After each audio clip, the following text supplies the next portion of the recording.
আইন অনুযায়ী তিস্তর পঞ্চায়েতের নির্বাচন আপনার জুলাই মাসের লাস্ট উইকে হবার কথা। আমরা ইতিমধ্যেই প্রিপারেশনি সমস্ত কাজ শুরু করে দিয়েছি। আপনারা দেখেছেন ইতিমধ্যে আমরা ভোটার লিস্ট এবং পোলিং স্টেশন তৈরির কাজের দায়িত্ব হাতে নিয়েছি।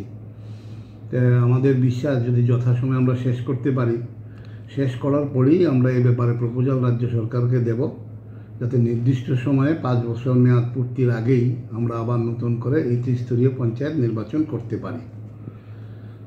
এখন রাজ্য সরকারের মতামত এই ক্ষেত্রে প্রাসঙ্গিক বা জরুরি।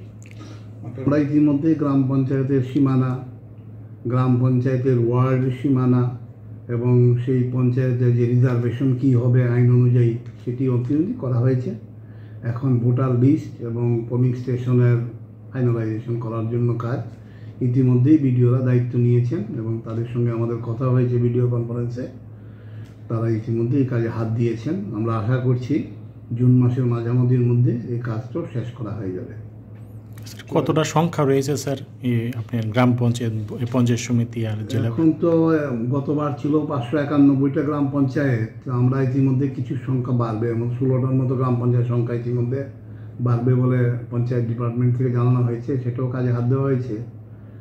আর পঞ্চায়েত সমিতিতে সিট আছে 116টা, 30টি আমাদের 35টি ব্লক এখানে জড়িত, আর 8টি জেলা পরিষদ আছে। পঞ্চায়েত সমিতিতে আমাদের এখন 6111টি সিট আছে গ্রাম পঞ্চায়েতে।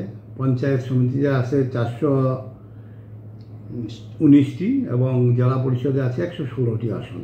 তবে এটির মধ্যে গ্রাম পঞ্চায়েতের কিছু সিট বাড়তে পারে, এটার কাজ চলছে। আমরা যথাসময়ে আমরা সবাইকে জানিয়ে দেবো।